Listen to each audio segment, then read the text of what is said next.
Hola, hola les amigos, comment ça va?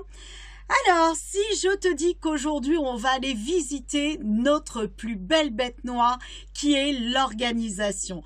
Nous allons voir ensemble l'art de planifier sa semaine efficacement pour avoir le plus possible de retour et le tout en 7 étapes. Alors si tu ne me connais pas encore, je suis Stéphanie, dit Fanny, et j'accompagne notamment les femmes et les entrepreneurs de la nouvelle ère à sublimer leur vie dans tous les domaines, notamment aussi bien sur l'aspect bien-être que sur l'aspect création ou développement d'activités. Alors, si tu n'es pas encore abonné à ma chaîne, je t'invite à le faire dès maintenant pour recevoir chaque jour une nouvelle astuce et visualiser mes vidéos. De même, tu peux me rejoindre aussi sur Facebook et c'est sur la page Sublime ta vie by Fanny. Les présentations étant faites, nous allons aller visiter notre plus belle bête noire qui est l'organisation. Alors je ne sais pas toi, mais moi j'ai été très longtemps là à me dire ouais je vais faire telle chose et la fin de la journée est arrivée et j'avais pas fait tout ce que j'avais prévu et la fin de semaine arrivait et j'en avais encore dans ma besace à faire et donc je n'étais pas satisfaite parce que tout simplement j'avais encore tellement de choses à faire que je disais je n'arrête pas pendant mes journées mais j'ai le sentiment de ne rien faire. Je pense que ça doit te parler et je pense que ça peut aussi faire partie quelquefois de ton quotidien. Alors bien évidemment, c'est pas confortable, hein. Ça c'est la première chose. La deuxième chose, on est toujours à flux tendu, c'est-à-dire que concrètement, s'il y a un caillou dans l'engrenage, et systématiquement, c'est la mouise. C'est la mouise parce que les heures elles sont pas extensibles et puis du coup on se retrouve pris au piège et le couteau sous la gorge. Donc ça veut dire que au bout du compte tu vas avoir de la colère, tu vas avoir de la frustration, tu vas te stresser inutilement et donc ça va t'éviter d'être productif déjà, première des choses, mais ça va limiter aussi les résultats que tu vas obtenir. Donc, par exemple, moi, chaque semaine, je planifie ma semaine. Alors, j'ai un joli petit cahier, hein, tu vois, où tu as chacune des journées. Et je mets mes activités dans ce petit cahier. Et à chaque fois que j'ai réalisé une des activités, eh bien, je vais mettre un coup de stabilo dessus, tout simplement pour avoir la satisfaction de me dire « Ah, ça c'est fait !» Et j'ai X lignes au début de la journée et j'en ai moins une, et j'en ai 0 à la fin de la journée. Et quand c'est comme ça, c'est super méga kiffant. Alors maintenant, techniquement, comment s'y prendre? La toute première chose, eh bien, ça va être de relire ton objectif annuel, c'est-à-dire de te remettre dans la vibration de ton année. Ça kiffe comment? Tu aimes comment? Est-ce que d'ailleurs ça kiffe toujours? C'est vraiment d'aller te rappeler quel est ton objectif, d'aller te rappeler quelle est ta détermination et vraiment de te remettre tout ça en mémoire et de le sentir jusque dans les moindres cellules de ton corps. Ça, c'est la toute première chose. Ensuite, une fois que tu as visité ton objectif annuel, reviens à l'objectif de ton mois. Rappelle-toi, qu'est-ce que tu veux accomplir ce mois-ci? Quelle est ta vision? Quelle est ton ambition? Quel est ton objectif? Qu'est-ce que tu veux accomplir à la fin du mois? Combien de personnes tu veux toucher? Sur quelle thématique? Et d'ores et déjà, quelles sont les pistes que tu peux avoir pour toucher ces personnes? Une fois que tu as ça, deuxième étape, tu vas revenir en toi et tu vas tout simplement te laisser porter. C'est-à-dire, si à la fin du mois, je veux vraiment atteindre cet objectif-là, eh bien, cette semaine, qu'est-ce que je vais vouloir atteindre. Ça va être de revenir à la semaine. Et là, tu viens sous une forme de méditation. Tu viens penser ta semaine, tu viens définir qu'est-ce que tu aurais envie de faire et je te dirais même que idéalement en début de mois, commence à mettre 4 grands secteurs pour justement avoir quelques orientations, quelques pistes d'orientation pour savoir grosso modo ce que tu dois faire pendant la semaine. Chacune des semaines, pardon. La semaine en question, tu te branches sur ton objectif global, ton objectif mensuel. Tu viens étudier, scruter qu'est-ce qui t'est inspiré et tu vas te laisser méditer. Je te conseille d'avoir un cahier pour pouvoir noter les choses. Donc ça, c'est le 3e point. C'est d'aller méditer et de se laisser inspirer, de laisser monter les choses. Visualise ton résultat, visualise ton succès, visualise l'avancée, visualise l'expansion et nourris-toi vibratoirement de ça. 4e étape, tu vas définir quelle va être l'énergie, la couleur de ta semaine, mais aussi et surtout, quel est l'objectif à atteindre pour cette semaine-là. Bien évidemment, en lien avec ton objectif mensuel, qui va aller nourrir à plus long terme ton objectif annuel. Donc, ça va être super important de le clarifier, de le mettre en mots et de l'écrire tout en haut ici, dans une couleur qui va te porter. Le vert, le bleu sont des couleurs qui vont te porter. Donc, écris ton objectif de la semaine ici. Comme ça, chaque jour, quand tu vas aller lire la journée, eh bien, tu vas aller lire avant ton objectif. Alors, sur celui-ci, on ne l'a pas sur cette page-là, parce que j'en utilise 2. Mais derrière, hein, on a aussi les différentes notes que l'on peut avoir comme ça à un moment, à un instant T. Et on a une to-do list. Donc ça peut être par exemple, attention, par exemple pour moi, attention, on arrive le 21, il faut faire la compta, il faut faire la déclaration de TVA, il faut faire les déclarations de douane, etc., etc. Donc ça, c'est quelque chose que je remets en plus en clair ici. Donc, tu vas aller définir la couleur, l'énergie, la vibration et surtout l'objectif de ta semaine. Ensuite, que je n'oublie rien, tu vas en plus de ça aller définir pour chacune de tes journées 3 choses à faire, pas plus. Et là, moi aussi, ça fritait, je te jure. J'avais l'impression que si je mettais que 3 choses à faire, j'arriverais jamais à faire tout ce que je devais faire, déjà d'une part, parce que je mettais des petites lignes, des petites lignes, des petites lignes. Mais en fait, je ne raisonnais pas assez en objectif global. Je ne raisonnais pas assez finalement en globalité et en précision.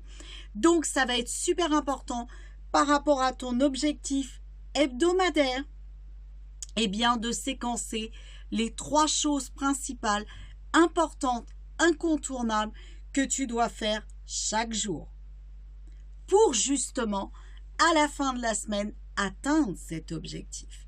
Ça, c'est super, super important. Et commence pas à en rajouter, hein Stéphanie, hein? Ouais? Commence pas à en rajouter un 4e, un 5e, un 6e et je ne sais combien encore. Reste bien sur les 3.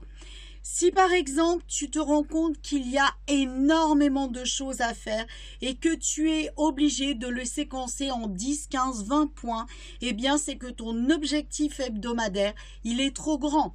Donc à ce moment-là, ce sera un objectif sur 2 semaines. Sinon, tu vas être littéralement noyé. Ça, c'est super important.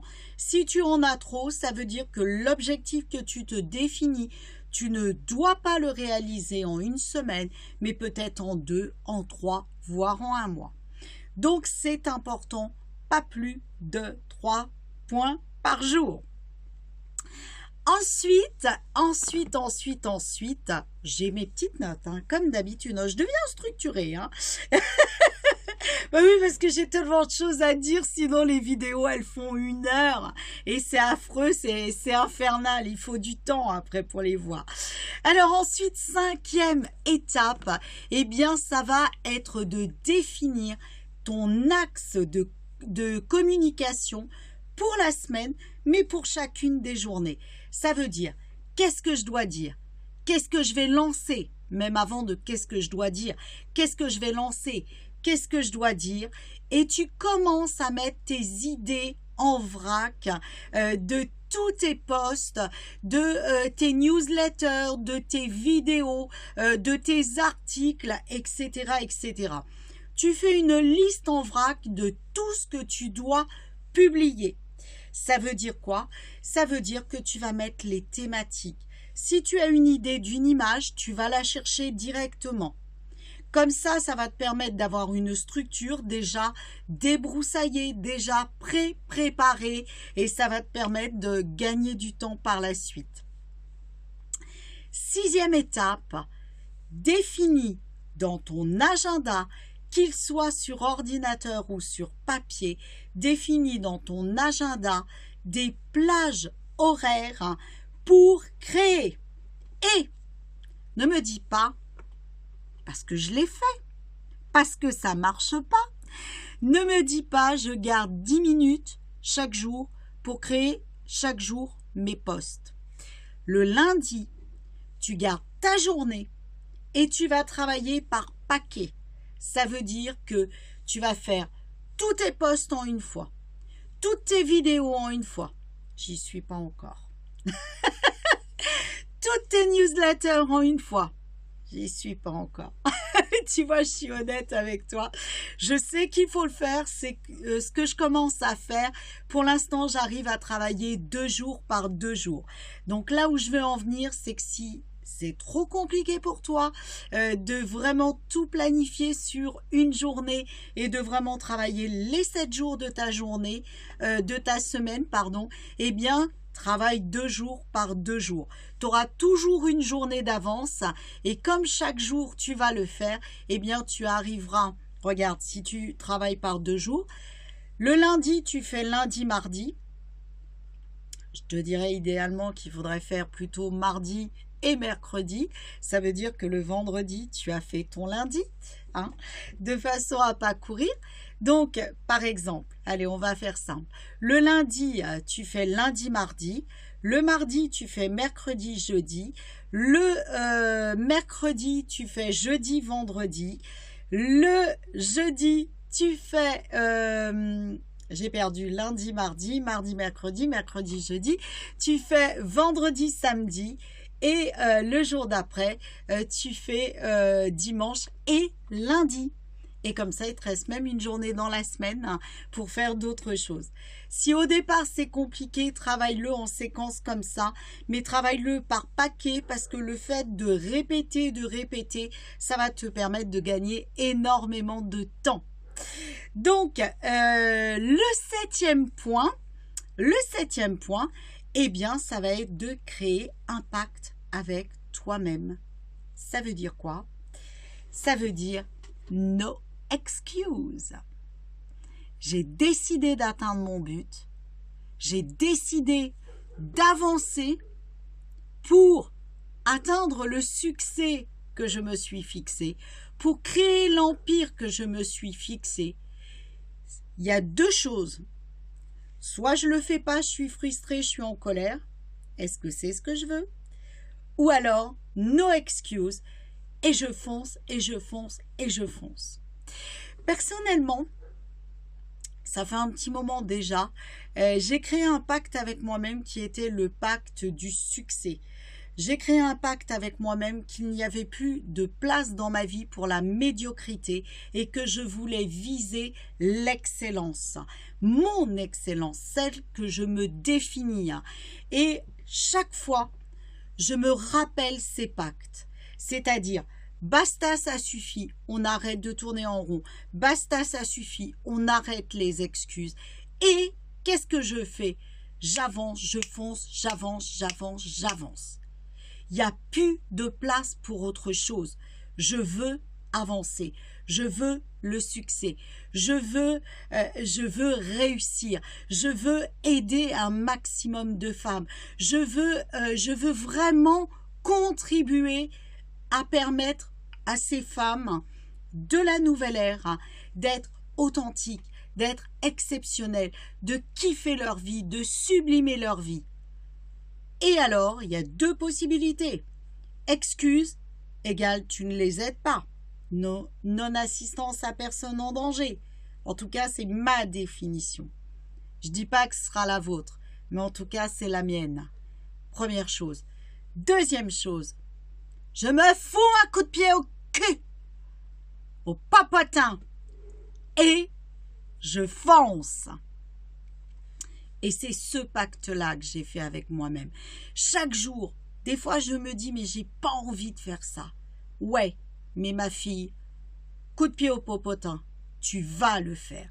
Parce que si tu ne le fais pas, t'es frustré, t'as pas atteint ton objectif, tu n'as pas aidé, tu es énervé, tu es stressé, tu es triste de ne pas avoir atteint ton objectif, de ne pas avoir pu aider. Et pour moi, c'est une forme de non-assistance à personne en danger. Donc, ça va être super important, le 7e point, de travailler sur ton mental pour vraiment toujours avancer. Nos excuses, on n'a plus de place pour s'arrêter. On n'a plus le temps de s'arrêter. Après, à toi de voir. Mais en tout cas, c'est le pacte que j'ai fait avec moi-même et c'est celui que je tiens parce que je sais que même si c'est compliqué au départ, eh bien je sais que c'est celui qui va me faire kiffer. Et même si c'est compliqué au départ, je sais que c'est celui qui va me faire grandir parce que chaque jour, je vais apprendre à me dépasser. Et ça, c'est super important. Alors, si je résume, je reprends ma petite liste.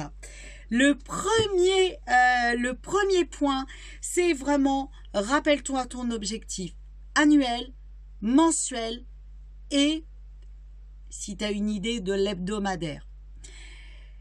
Deuxième point, médite, visualise, ressens, propulse-toi.